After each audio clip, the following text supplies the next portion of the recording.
Hello, it's Kaisha again. I feel like that was really white, but this time this is my third video. I'm doing it on mental illness and stigmas in Black culture.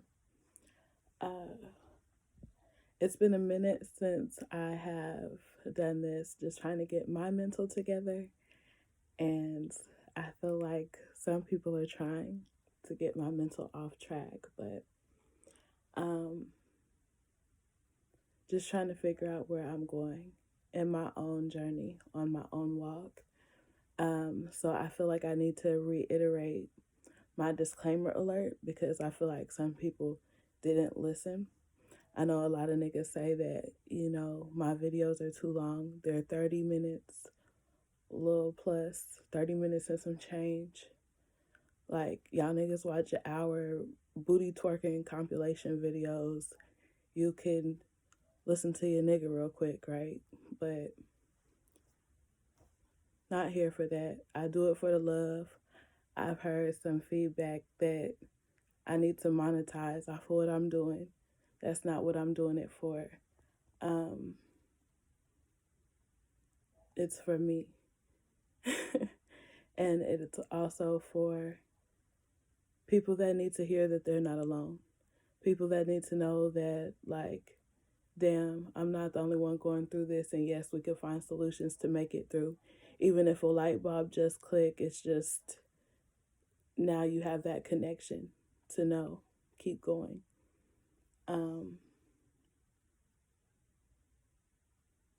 A lot of people told me that I could do this as well.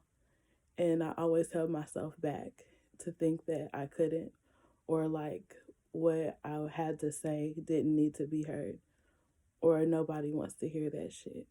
But I'm getting to a point where I don't really care. So I'm going to do what I need to do.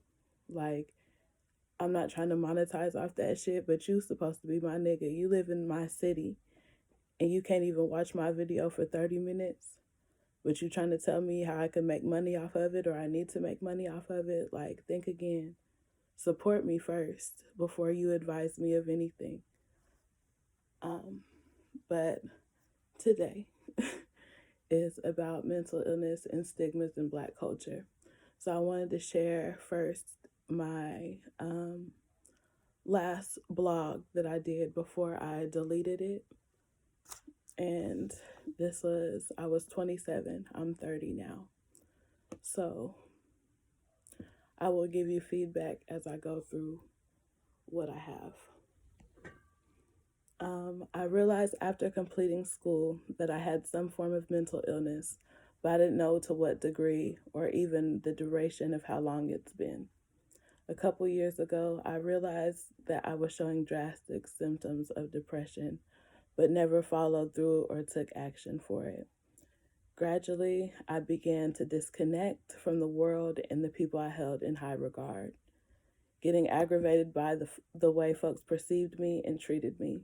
It only caused me confusion, but caused me to take on their perceptions and ideas of who I was, no longer seeing myself and my true persona in a positive light. Recently, I took it upon myself to see what was wrong with me because so often I absorbed myself in the opinions of my peers and people I truly cared for. I began thinking everything negative that was ever said about me and who I am was right. I went to the doctor and they told me I had a form of dysthymia. It's a form of depression. But when seeing what I can do about it, they said they would put me on medicine right away and recommend talk therapy, but I would have to wait.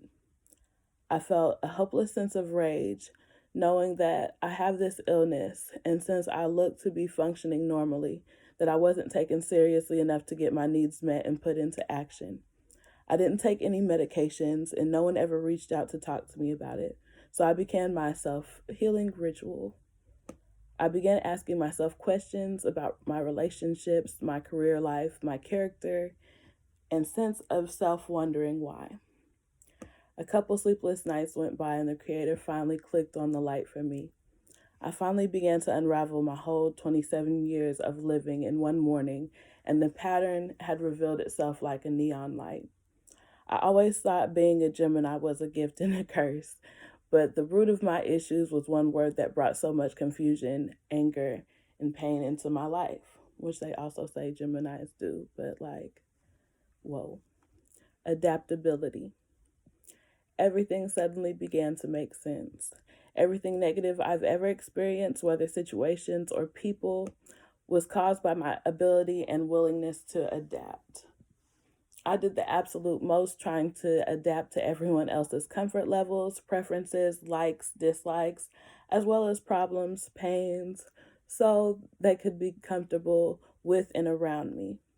Knowing they had someone who wasn't there to judge them or ridicule them because I've been through my fair share of crazy shit. Someone to just be there because a lot of times in my own life, I didn't have that. And I desired that most times. Nothing too complex, just a true friend with a listening ear, especially when dealing with issues that brought me into a depressive state. These situations and people I could have grounded and guarded myself against, put my foot down, or simply stayed away from and out of. No matter the consequences, either losing a friend, leaving a toxic relationship, etc. But I allowed people and their thoughts and opinions of me consume me, and let their actions and disrespect towards me trample over my entire being. To the point where seeing other people in love, happy, and comfortable was more important than my own life and the love I once had for myself. I get now why so many people made fun of me, why so many people judged, looked down, or gossiped about me. I get why they never, um, I never received the love or acceptance I freely give to the most I've ever known. Most people I know to this day, or I know of, because I don't know them like that. They talked a lot about themselves, but I don't know them either, you know? But most people I know of till this day never knew me and never will get the chance. That is why it's easy for them to bash me. They only see or think I am loud, extravagant, flamboyant ass nigga who has no problems because she's always happy. Never knowing my truth, that I'm nerdy, goofy, intellectual, humorous, but deep. That it's always hidden unless you invested the time and effort to know. I sacrificed myself for the sake of everything around me. I sacrificed living my truth and all that I am to bring warmth, love, joy, and comfort to people who would never do the same for me in return. I see now the most hurtful thing a person can do to themselves, and it's a hell of a risk. Here I am now, 27, empty and still stagnant, in a place I never thought I would resort back to. But now I'm moving away from the origination of my pain. I'm knowledgeable on who I am, where I am in life, and where I pray I can be one day when I give the strength to forgive myself fully and for real. It is really true when they say simple things matter most.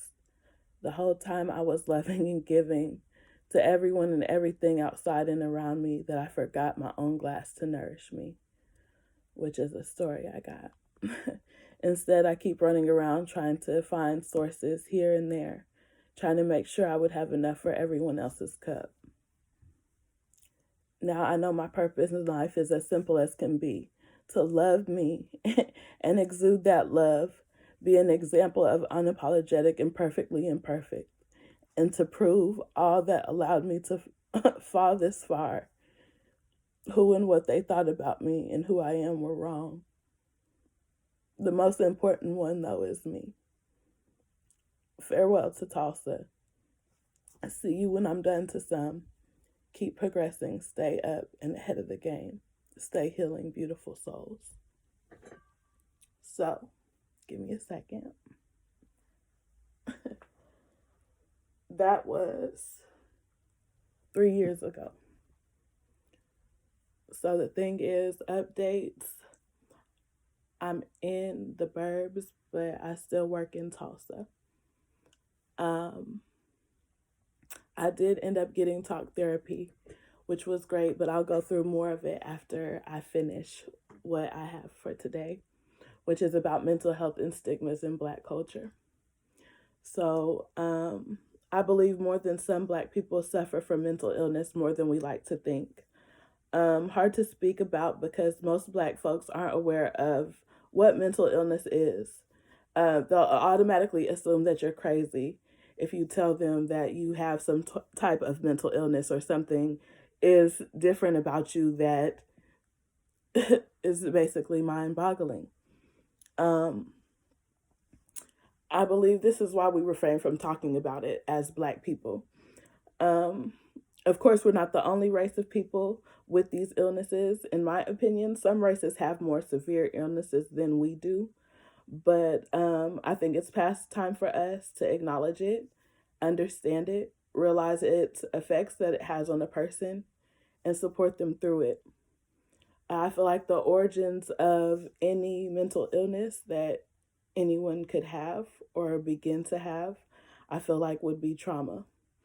In school, they always begin the intro to African Americans with slavery. Like every time that we talk about the origination of our people as a whole, they turn it into stripping people from their land, stacking their bodies in boats to bring them to a land where they have sold and traded to work in a controlled environment for the rest of their lives, because you never know how far.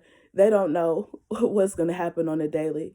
They getting beat to death, you know what I mean, just for not doing what someone else says that has took them over and stripped them from their land and took them to a whole nother place and say you're going to work for me until I say you done, type ish.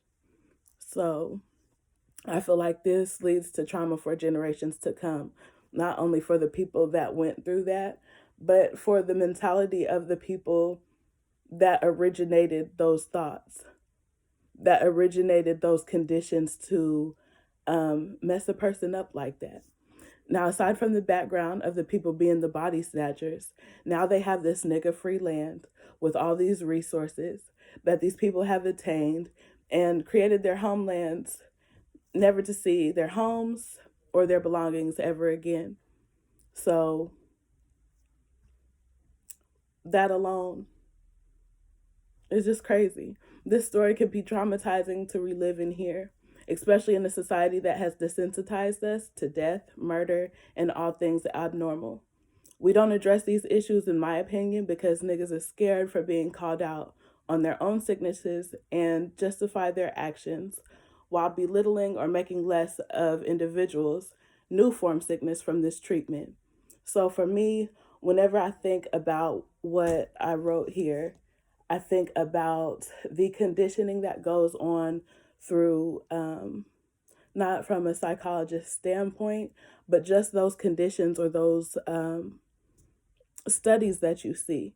I don't know if y'all ever saw, there was this documentary that I watched back in the day. I don't remember what it was called, but they did a documentary on Black women.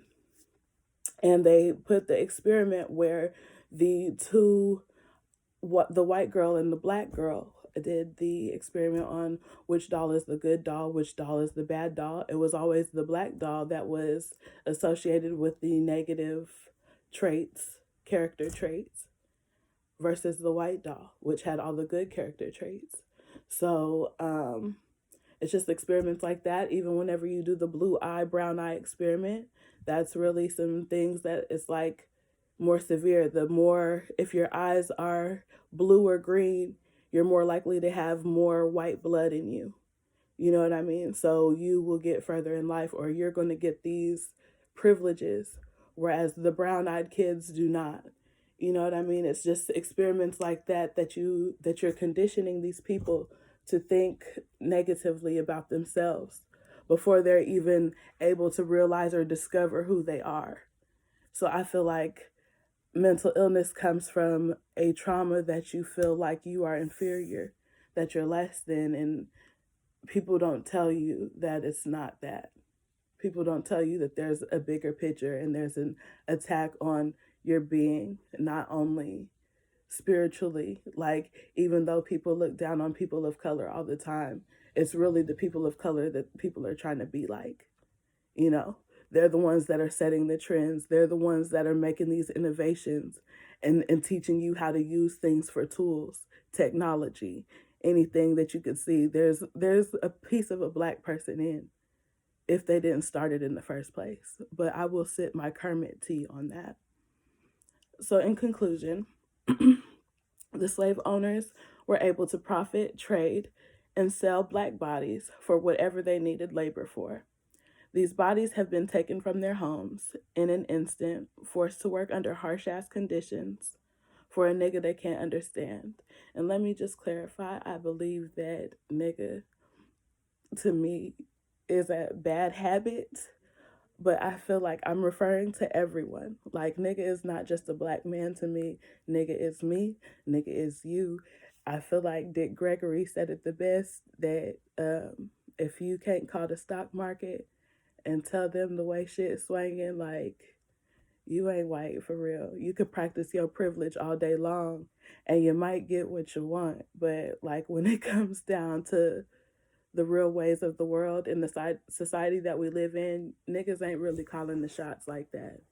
And that's all of us that are at the bottom, that they make and buy all this shit because they telling us we ain't enough without it.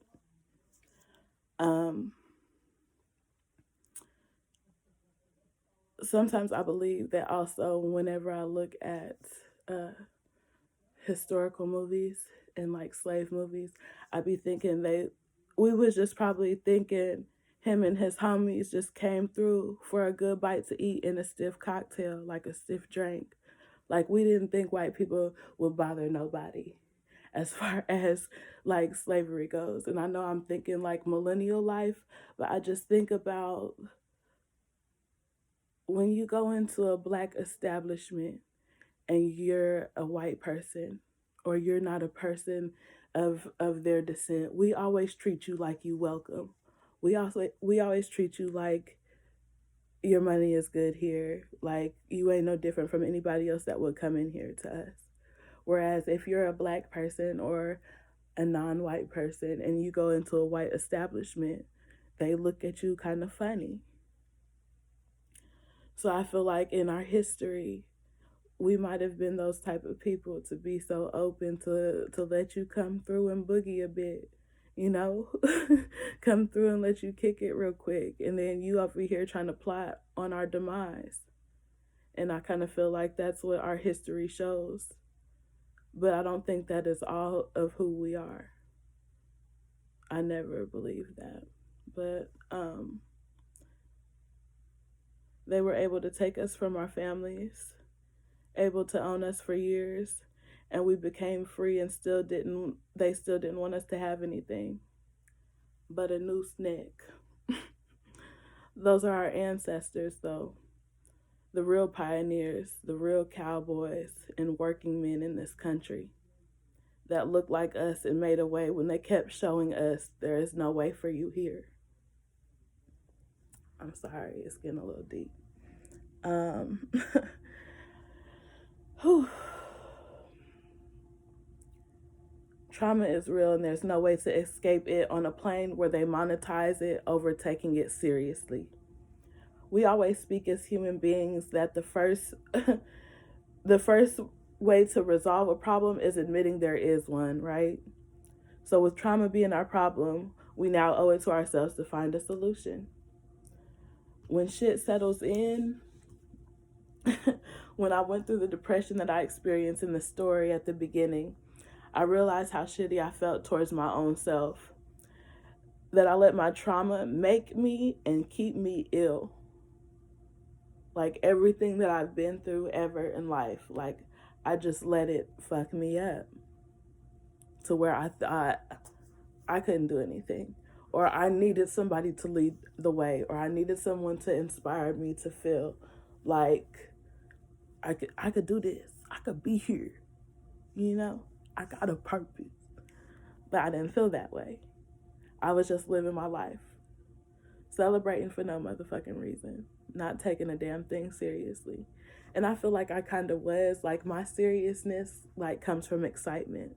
So I was like excited about a lot of shit, but I felt like that made people not take me seriously. But that was like my only getaway. So I'm hella hyped for it. But I don't think I was ready to put the work in, or I might have not took it as seriously. But I'm still teachable. Like don't be trying to count me out. But I'll put that in the Black Girl Struggle video. um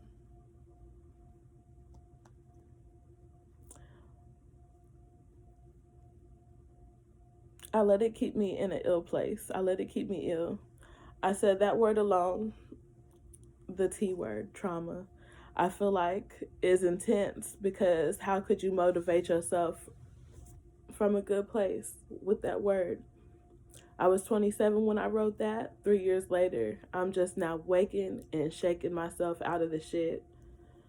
For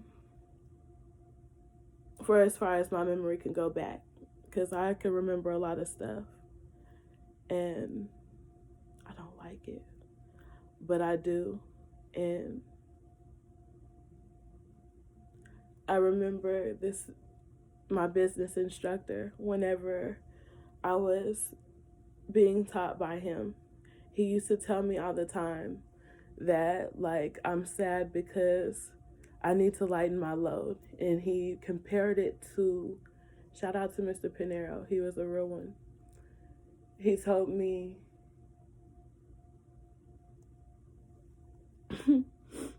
it's like I'm climbing, or I'm getting ready for a hike. And on my hike, I have my bag. And in my bag has all my necessities. My bag also has some unnecessary shit in it as well, which he compared them to rocks. And you know what I'm saying? He said, how high are you going to climb with them rocks in your bag? Like, when are you going to take some out? You know, when you know it's too heavy. Some people ain't always for you. Sometimes you got to let shit go, regardless of who you trying to be. You know what I'm saying? I want to be able to inspire and help and educate my people, the youth, if I ever have babies of my own. Like, I want to be able to be all right, you know? I can't do that with a lot of rocks in my bag. Obviously, is what he was telling me. He said, let some of that shit go, bitch. But at that time, I wasn't really, I was still going through those motions. So I was like, man, Cuba Gooding Jr. swing. Like, I was really upset with myself. So, and I was trying to hang out still. Like, I was, what, 26, 27. So, you know, I'm out here trying to, you know, still see if I could find a little boo daddy.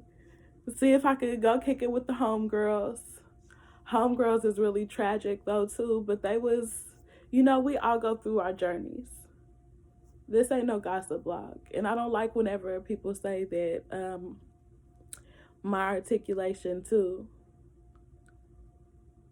Like, I know I say that I'm hood classy sometimes, and I maybe don't deliver my thoughts very well. But I could speak to, I don't be using them big words. I don't be talking about expeditiously. I'm just talking some simple shit. I hope you could pick it up. I was able to receive talk therapy, and at first it was really encouraging. Repeatedly, we talked about the same shit every time I came, not truly focused on what I felt that I needed at the time. So at the time, I felt like I needed coping mechanisms. Okay, I keep having these visions. I keep having these things that bring up why I am in this depressive state, how I got here. So now I need coping mechanisms on how to battle that shit. Hashtag Cuba Gooding Jr. swing these thoughts out of my head so I could keep progressing in my life, so I could keep going. We constantly talked about a job I was at where I believe there were these hating white bitches that made a big deal out about everything I did. Now, this was a job that I loved the best. I feel like to this day, this is the best job that I ever had. I loved it. I was a fabric cutter, and it's not really no big deal, but I like seeing the different fabrics. I like seeing what they was gonna make with them. I like seeing that the essay women was in the other room sewing the shit up, ever so lovely, ever so quick. Like it was just a good vibe, and I felt like I like to express myself too. Though I'm a talker, and since they gave us the option of music and stuff, there was another girl that I worked with there, and she was the only black girl. So I felt like, okay, I had somebody that I could get through the day with. Like, we could be cool. I'll put that more detail in that black girl in the workplace. But anyway, we kept talking about that every time I came into the session. And the sessions weren't long. Like, you get what you pay for with that Indian healthcare. Like, that shit is free. They'll let you know that it's free as fuck because they don't want you to get no kind of help. Maybe they don't want to pay them people either because they act like they don't give a damn either sometimes. But respect to them all. I know they trying.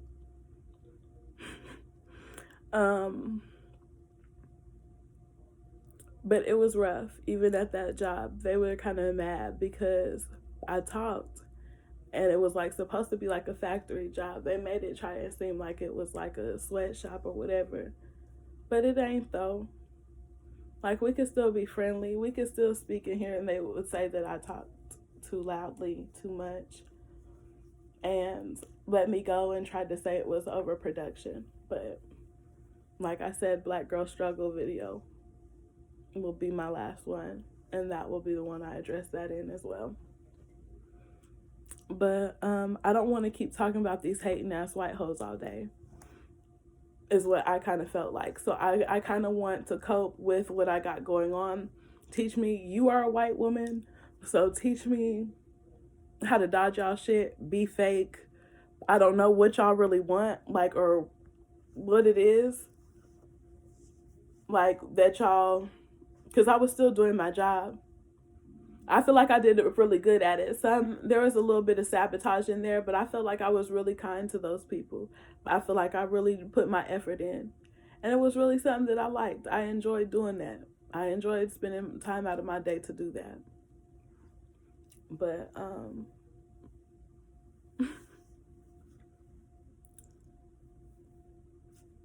give me the tools so I can myself mentally know that I deserve my peace in this world, and I don't stop putting effort towards seeing what I can accomplish.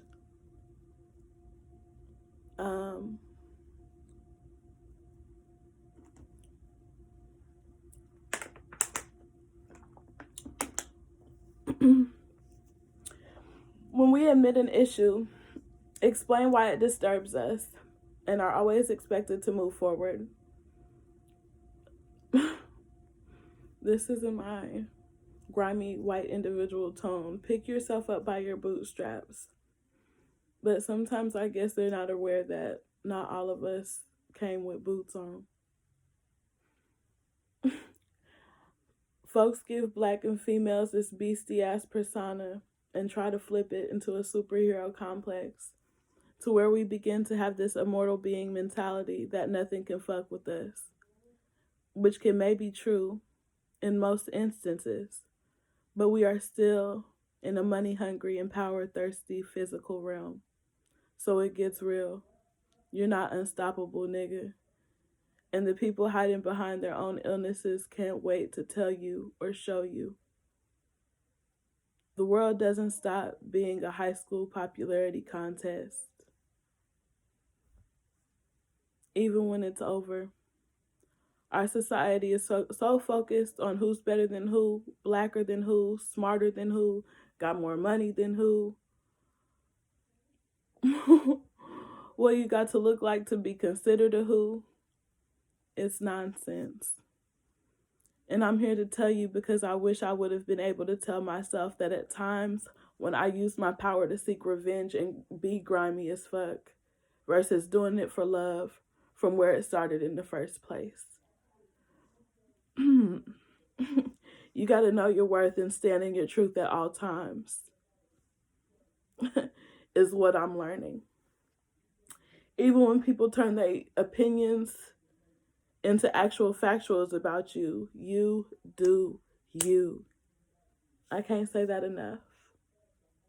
Because I feel like so many people sometimes we let people's shit or what they got to say about us or how they feel about us, we let that deter us from our dreams and what we really feel and what we really want in life. And there's no need. You deserve that peace too. And you need to know that. And it's hard to know that in a world that always shows you that they ain't for you. But you know that they for you because they trying to look on what you wearing next, where you going next, where you eating at, where you shopping. They want to know it all. Okay. Just because you have anxiety and depression doesn't make you an effed up individual.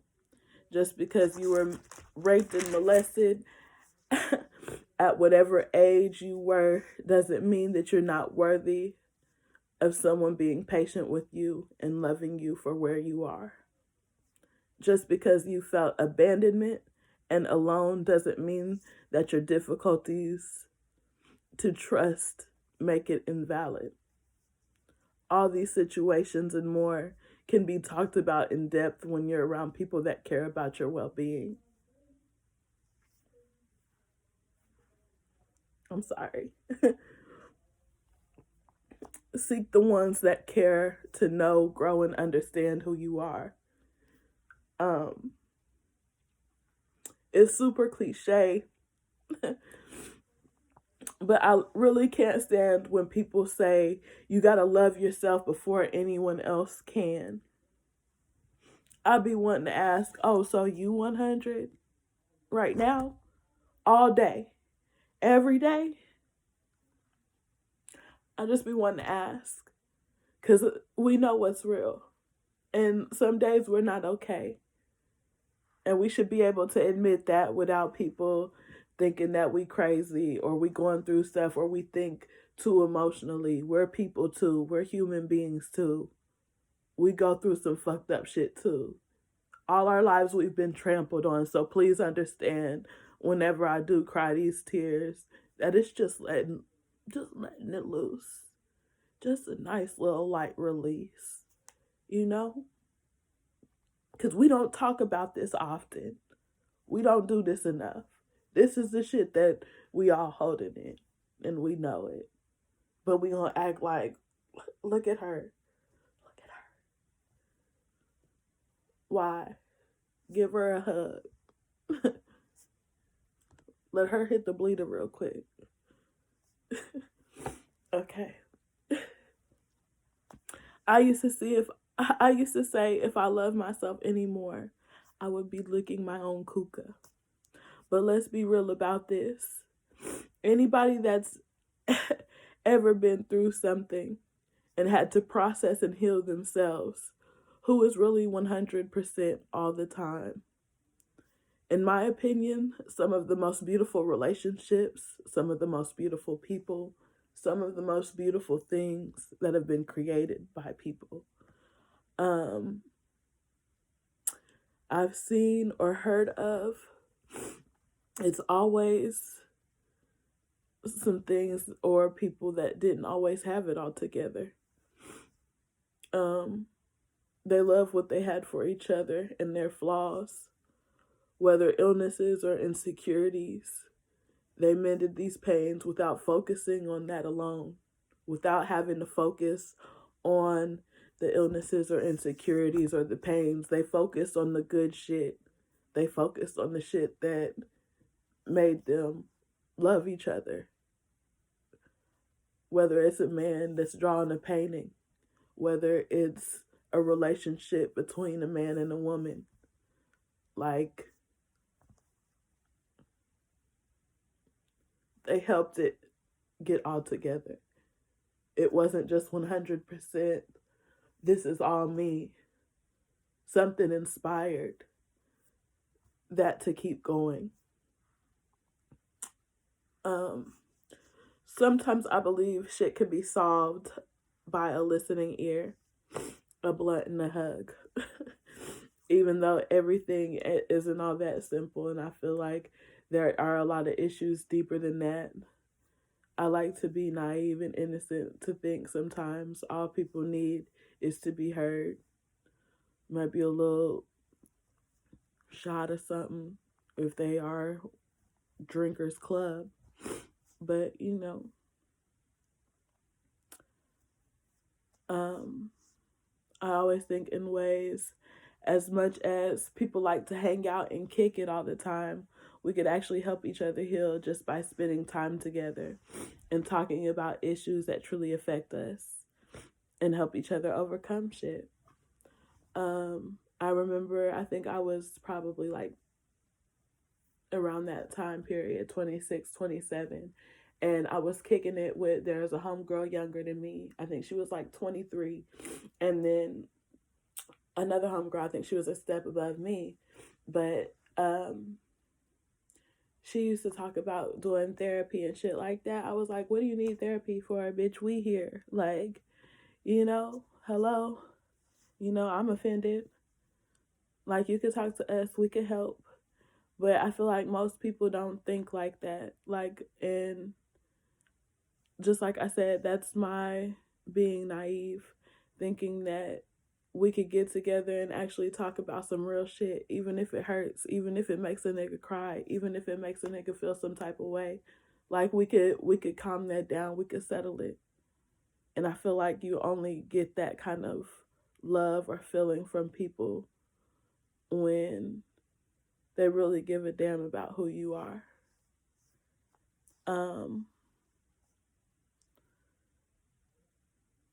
Stigmas as well, when people call you crazy or you say you need help.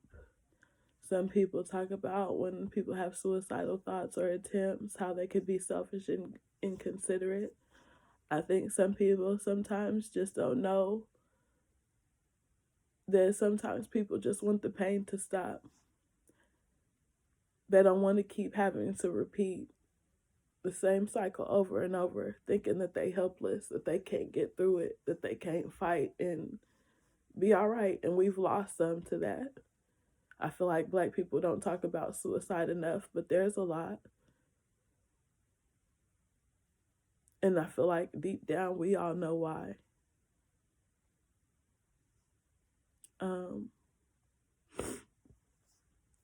I don't know. Sometimes I think it's because they don't have that person to hold or say, we got this shit.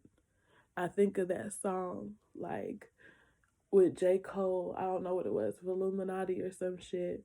And that nigga was talking about, like, Obama's telling everybody sorry, but who gonna tell that nigga sorry? Because he didn't have his pops, because he was sorry. You know what I'm saying? Like, it's like, who's gonna be that person to tell you could keep going? You worth it. You worthy of this life. Even though it's hard to see, this life treats us like shit. But yeah, you still golden, nigga. Glow. Glow and go, nigga. Okay. I just want to let you know, in my old Black granny tone, it ain't just you, baby. Um, and we're all out here struggling, trying to find our way while keeping our natural bliss intact. You are still beautiful and loved. You deserve to be here too. Whew. And we need you to share your gifts and energy with the world. Your mental health matters, and whatever we need to do to show you, let us know. Let us know, baby. Thanks for tuning in. Thank you for listening. I appreciate you today.